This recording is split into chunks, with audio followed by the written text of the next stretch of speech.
Fala galera, tá começando o programa De Crente. Hoje estou recebendo aqui o pastor Márcio, que também é o meu pastor, né? Então eu vou ter que cuidar a parte ali das brincadeiras, né? Porque senão depois eu posso ir pra disciplina.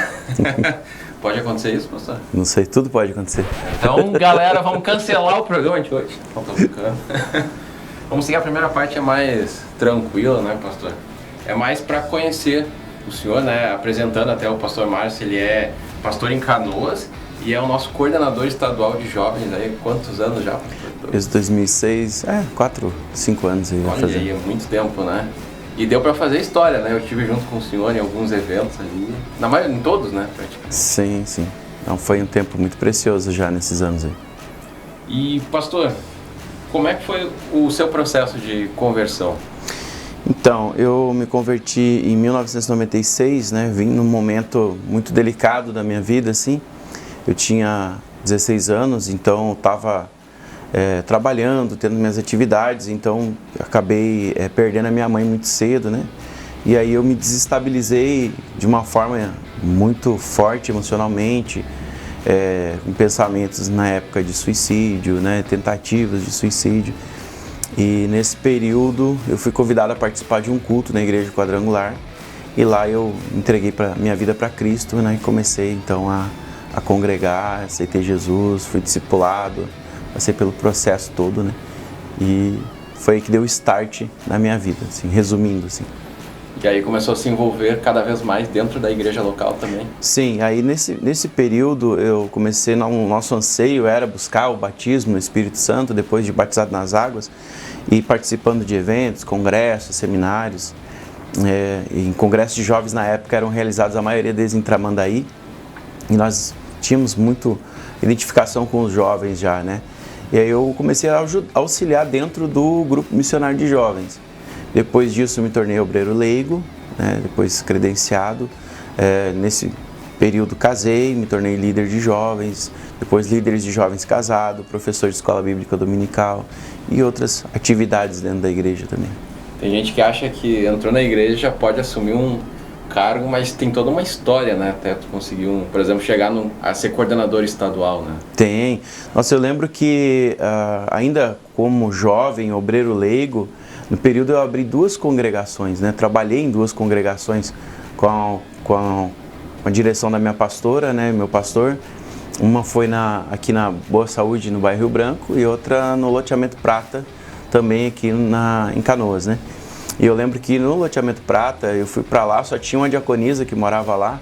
Então era uma casinha assim de madeira que a gente alugou, uma pecinha de madeira no final do bairro. E só ia criança no nosso culto. Então quando chovia, eu não tinha carro, então eu tinha que ir de bicicleta com a minha esposa, a gente ia a pé. E a gente saía às vezes de lá todo molhado, embarrado, mas com alegria no coração, sabendo que a gente estava fazendo a obra de Deus. Certa vez a gente evangelizando, passando algumas ruas de lá, minha esposa foi atacada por vários cachorros, assim, muitas mordidas nas pernas, fazendo todo um tratamento de tomar injeção, muitos cuidados assim, né? Por causa desse ataque que a gente passou também na época lá. Mas isso tudo assim, não é nada, a gente aprendeu a servir a Deus, a amar o Senhor acima de todas as coisas. Já fui expulso do trem por estar evangelizando dentro do trem, fazia loucura de cultos nas praças, comecei fazendo culto nas praças. O primeiro culto na praça que eu fiz em cima de uma carroceria de uma Pampa. Né? No segundo a gente já conseguiu uma caminhoneta um pouco maior, na terceira a gente conseguiu um caminhão, no quarto evento que nós fizemos na praça tinha um palco, então as coisas foram crescendo, evoluindo, mas era muito dinâmico, a gente se doava mesmo, assim, nosso grupo de jovens era domingo à tarde, então a gente passava o final de semana envolvido com a igreja, domingo escola bíblica de manhã, à tarde grupo de jovem, à noite culto, então domingo era pegada. Eu lembro que com toda essa função da pandemia, né, quando não podia fazer culto dentro da igreja, o senhor fez o drive, né, o culto drive-in, e foi em cima de um carro e o senhor relembrou essa época. Né? Sim, para mim foi muito emocionante nesse dia, porque a gente volta aí a mais de 20 anos atrás, né, 20 e poucos anos atrás, e você relembrar que você começou em cima a pregar a palavra de Deus, assim, de uma forma ousada e direcionada para pessoas que passavam aleatoriamente pela praça. E depois, alguns anos depois, você tem que voltar a usar o mesmo sistema, né, em função da pandemia. Então, para mim foi muito emocionante relembrar o início, né? E por isso que eu sempre falo, não despreze os pequenos começos, né? Porque os pequenos começos aqui são a partir deles que se constrói uma grande história, né? Verdade. E para chegar a coordenador estadual de jovens? Então, eu sempre trabalhei na igreja local com jovens, né? Estávamos realizando um trabalho também bem bacana na igreja local, onde eu pastorei até hoje, com os jovens. E o pastor Solon foi meu superintendente, né? Ele que me direcionou para o pastorado, né? Eu lembro de uma intervenção que foi feita na igreja e por indicação do pastor Solon é que eu assumi a igreja. Então, sou muito grato à vida hoje do nosso presidente pela indicação, né? Um compromisso de dar certo, né? Para não queimar a indicação do nosso presidente. Mas eu louvo a Deus pela vida dele e depois, mais à frente, 2006, então eu fui convidado por ele para assumir a coordenadoria estadual de jovens e a qual permaneço aí, acredito que até esse ano também, e assim, porque a gente sempre entende que tudo tem o tempo de Deus, né? E tem a direção que Deus também vai dando para o nosso líder e ele que vai nos direcionando aí ao decorrer dos anos, né? E foi um marco também, porque começou algo novo, né? O Congresso de Jovens sempre foi realizado no mesmo local, e aí o senhor fez o primeiro lá, né, em Tramandaí, e o segundo resolveu inovar.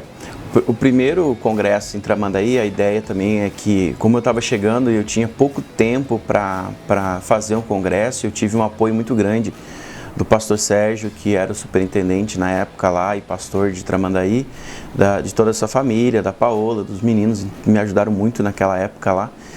E então eu tive essa mão, né, essa pegada, essa influência que eles tinham na cidade também, facilitou bastante para que o evento fosse lá. Então a ideia era trazer o maior número de jovens, né? A gente na época trouxe muitas atrações assim, e o desafio foi que realmente o pessoal comprou a ideia, participaram, foi um congresso incrível, marcou muitos jovens, eu recebo testemunhos até hoje. E também depois, 2018, nós decidimos ir para Gramado, né? Levar a geração forte lá para Gramado. E então também foi um desafio porque sempre se criou aquele preconceito, não sei se é o preconceito ou pensamento de que Gramado é muito caro, tudo é muito difícil, hospedagem cara. E a gente trabalhando junto com o pastor Márcio Sena lá de Gramado, nós conseguimos hospedagens para jovens a R$30, R$40, né? Alimentação, fechamos parcerias com restaurantes. Então foi assim um mover sobrenatural naquele tempo que Deus abriu todas as portas, o prefeito nos recebeu e facilitou, os vereadores apoiaram o projeto de ter o Congresso de Jovens em Gramado. Então foi uma bênção. E aí Gramado a gente teve o desafio de nós não tínhamos nenhuma atração, porque a direção nossa foi de ter esse ao nosso congresso, de honrar e também levantar novos talentos no nosso estado. Nós percebemos que só com os talentos que nós tivemos no nosso estado, nós conseguimos realizar um congresso que ficou marcado aí na vida de muitos jovens, né?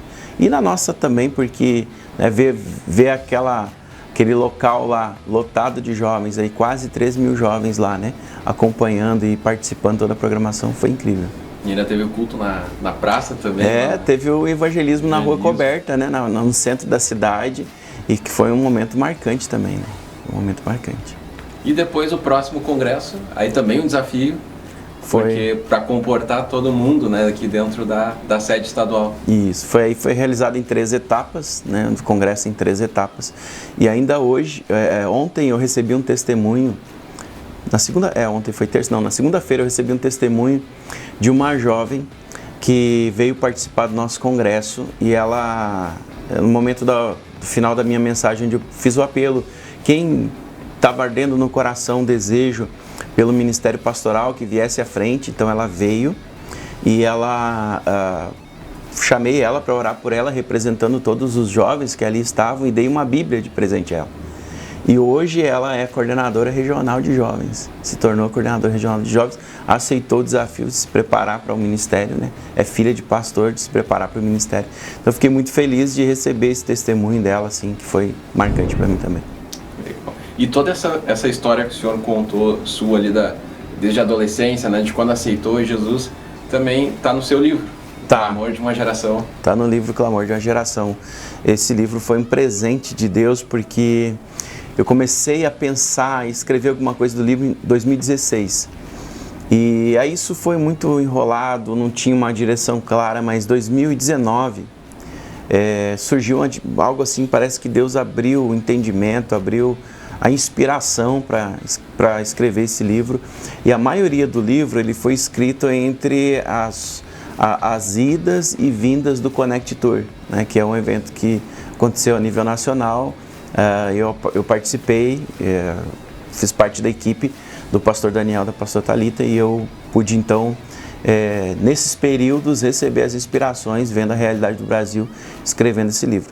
E esse livro eu recebo muitos testemunhos deles, de pessoas que leem, se emocionam, são tocadas por Deus, são ativadas por Deus para buscar o sobrenatural. E eu costumo dizer que esse é o efeito Sinai. 2019, então eu levei o manuscrito desse livro e na viagem a Israel nós passamos pelo Egito e subimos o Monte Sinai, no Egito. E lá, na madrugada, nós oramos, junto com os pastores que estavam ali, oramos por o manuscrito daquele livro para que Deus tocasse uma geração, ativasse uma geração para despertar para o ministério, para o avivamento e para uma vida sobrenatural. Então, eu recebo muitos testemunhos aí, eu digo que é o efeito Sinai. Show de bola. E quem quiser adquirir o seu livro? Quem quiser adquirir o livro pode entrar em contato comigo direto no meu Instagram, né, via WhatsApp, ou pode aí acessar as redes sociais nossas, aí com certeza a gente conversa por lá e encaminha o livro para qualquer lugar do Brasil. Tá passando aí na tela as redes sociais do pastor. Amém. Só entrar em contato e pedir o seu livro. E pastor, fora o pastor, o Márcio, como é o Márcio fora? Cara, eu sou um cara assim, apaixonado pelo conhecimento, por aprender, pela minha família, pelos meus filhos. Eu acredito que para mim é tudo, né? A base de tudo para mim é a família. Então, eu acho que é isso. Um cara que é normal, um ser humano como qualquer outra pessoa, tem suas falhas, tem seus defeitos, tem seus acertos, suas qualidades. E eu acredito que a gente precisa ser humano, né? Não quebrar aquele estereótipo de que o pastor ele tem que ser um semideus ou um anjo que não tem falha, que não tem erro. Não, sou igual a qualquer um, tenho as mesmas necessidades que qualquer pessoa, né? A gente sente emocionalmente como qualquer pessoa sente. Então eu acho que isso é o que é a diferença entre nós pastores, é que Deus nos escolheu, né? Nos comissionou, nos ungiu para o ministério, para a obra do ministério. E então eu acredito que nesse sentido a gente tem uma certa diferença, né, das demais pessoas, mas com relação ao restante, a gente é um ser humano qualquer, né? Eu gosto muito de ler, de ouvir música, sou uma pessoa que brinco bastante, né? O pessoal olha para mim e fala, mas o pastor é muito sério, muito fechado, nada. Eu gosto de brincar, Então as pessoas que andam mais perto de mim, às vezes, acabam reconhecendo de verdade assim, o nosso jeito de ser. E fora também, o pastor aí, o senhor trabalha com treinamentos? Então, eu busquei nesse tempo, eu comecei a perceber, Rafa, assim, ó, que 90% dos casos que eu recebia no gabinete pastoral não eram de ordem espiritual. Eram problemas financeiros, eram pessoas que tinham problemas com relacionamento, abalos emocionais, eram pessoas que tinham problema de não saber nem por que estavam ali, né, estavam totalmente perdidas. Então eu comecei uma faculdade de psicologia, aí em função da pandemia eu parei, eu travei a faculdade agora, mas eu fui me especializando, buscando especialização na parte do coaching, né, do desenvolvimento humano. E hoje eu tenho alguns treinamentos nessa área, assim. Hoje eu tenho, por exemplo, o método GIP, né, método de gestão da inteligência positiva, que é um curso de 7 semanas, totalmente online, onde a pessoa ela aprende sobre os sabotadores dela, aquilo que impede ela de avançar, de crescer, como tratar tudo isso, como fortalecer o sábio, né, e como realmente destravar algumas coisas na vida. Tem 21 dias para transformar, que é um treinamento mais voltado para o público jovem, para despertar aquela fome pela presença de Deus e pela palavra de Deus. A gente sabe que é um desafio você ter uma cultura de oração. Então esses 21 dias ajudam a pessoa a desenvolver hábitos e culturas mais para o lado espiritual. né, fazer guerra contra alguns pecados, algumas áreas específicas da vida. E agora eu estou lançando, estou no processo, está acontecendo nesse momento, o programa Destravar, né, que foi comprovado aí por uma pesquisa que a maioria das pessoas até o dia 12 de janeiro elas desistem de todas as metas que elas traçaram para o ano. Então o projeto Destravar é realmente ajudando a pessoa a destravar muitas áreas da vida dela para que ela possa alcançar os alvos, as metas. E muitas delas não sabem nem porquê, nem como fazer metas. Então nós estamos na terceira semana agora, nesse momento. A primeira semana foi só para ajudar os alunos a montarem as metas. Na segunda semana é transição e mudança de hábitos. E hoje nós estamos falando sobre sabedoria financeira bíblica. Online também. Totalmente online. E o pessoal encontra o seu trabalho também no seu Instagram? Sim, também no Instagram está lá. Vou colocar agora até os links de todos eles lá para disponibilizar para quem quiser conhecer, ou me chama no privado que a gente apresenta melhor o trabalho. E está nascendo aí o terceiro livro, que vai ser lançado provavelmente em maio, abril, final de abril, início de maio, que é o Alinhamento dos Três Mundos, que é o fruto também de uma classe que eu tenho, que já aconteceu aí a quarta turma dessa classe, formatura da quarta turma, que é a Masterclass de Crescimento. E nessa turma a gente nasceu esse livro, que é o Alinhamento dos Três Mundos. Quais são os problemas hoje que as pessoas têm? Primeiro de tudo, problemas emocionais. Então, quando você consegue alinhar a sua vida emocional, você consegue se relacionar bem com todas as pessoas. Segundo, problemas financeiros. Às vezes ela não consegue desenvolver uma vida financeira, tem uma cultura saudável financeiramente. E por último, vida com Deus, vida espiritual. Então, quando nós estamos alinhados nessas três áreas, eu chamo do alinhamento dos três mundos. E aí, só bênção, só milagre, só prosperidade. O senhor falou que é o terceiro, então tem um segundo também? Segundo livro? Tem. Qual é o nome do segundo? Então, o segundo livro foi algo que aconteceu agora recentemente, tá? E já comecei a escrever ele já, que eu estou no capítulo 1 dele, que é eu estava num retiro em Viamão, agora num evento em Viamão de jovens, e eu recebi essa palavra da reverenda pastora Lúcia, que é a superintendente ali de Viamão, e ela entregou uma palavra para mim, que Deus estava direcionando para escrever um livro, e o título desse livro é A Igreja e o Caráter de Cristo. Então tá aí, esse seria o segundo livro que a gente vai lançar. Esse vai ser mais rápido, acredito que mais uns 40 dias aí já tá. Então em breve muitas novidades. Não, bastante coisa boa para acontecer. Tá, então, e agora chegou a hora da nossa parte aí mais descontraída, e que talvez, se vocês não me verem mais aqui, é porque foi para disciplina ou alguma coisa do tipo, Mas, roda a vinheta! Estamos de volta então com a segunda parte do programa. Pastor, eu vou entregar uma placa para o senhor aqui, Uma parte, eu só vou pedir para o câmera dar uma olhada ali na câmera, até onde o pastor tem que levantar, assim tá ok. Aí o senhor vai levantar, eu já ou eu nunca. Você já viu essa brincadeira no TikTok, Sim. O pastor tem TikTok. Eu criei o TikTok e logo o pastor criou, então eu tive que tomar um certo cuidado ali, com algumas coisas, Mas, então eu vou fazer algumas perguntas e aí o senhor diz se já ou nunca, se quiser contar alguma história também referente a isso, pode contar. Vamos lá então. Já colocou a Bíblia no banco para guardar lugar pro amigo? Ixi, eu já. Já leu a palavra na hora do culto para não dormir porque a pregação estava dando sono? Não, isso não aconteceu ainda. Olha aí. Porque ele não me viu pregando. Quebrou o jejum e pediu perdão? Já. Teve medo da irmã da revelação? Já. Dormiu de joelho durante a oração da vigília?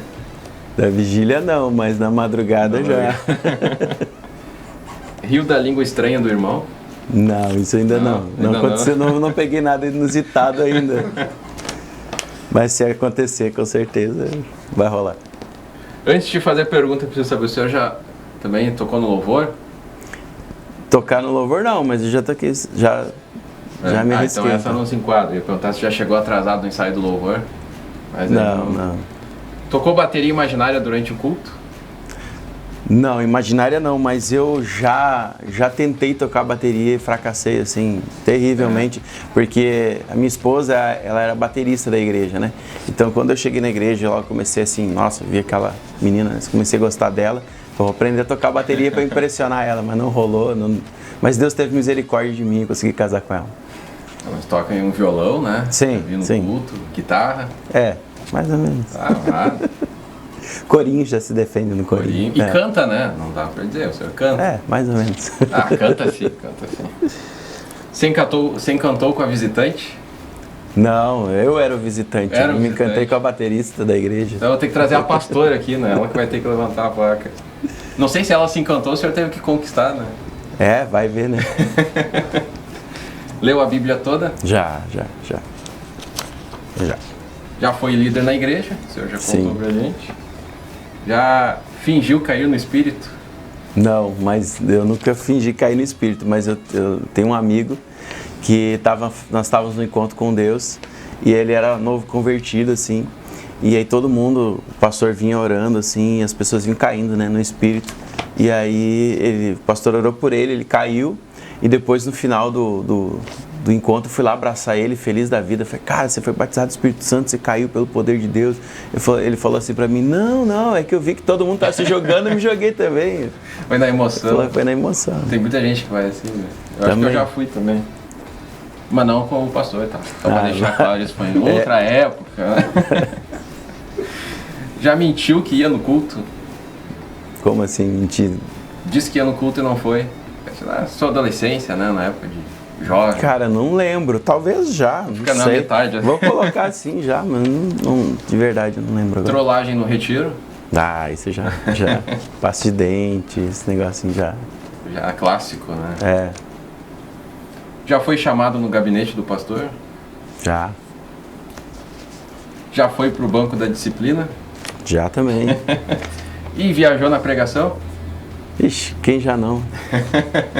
Eu acho que assim, inevitavelmente, né?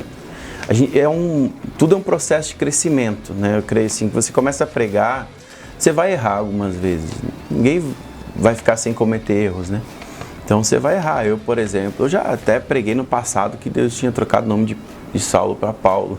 Depois a gente vai crescendo na fé, a gente vai vendo que não, né? Então tem algumas coisas assim. É diferente de às vezes você cometer erros gigantescos assim, né? Mas quem já não errou, né? Você faz parte, né? Só erra quem faz, né? Esse é o único jeito de você nunca errar na pregação, é nunca pregar. Verdade. Eu vi até testemunho do Rodolfo e ele disse que muitas das músicas que ele escreveu no início da conversão ele não canta hoje porque ele sabe que teologicamente está errado. Então é um processo. É um processo de crescimento. Mas deu tudo certo, pastor. Eu acho que eu continuo firme. Continua. Então tá certo. Vai depender de como vai terminar aqui o programa, mas a princípio continua. Então eu vou terminar agora, né? Pra garantir.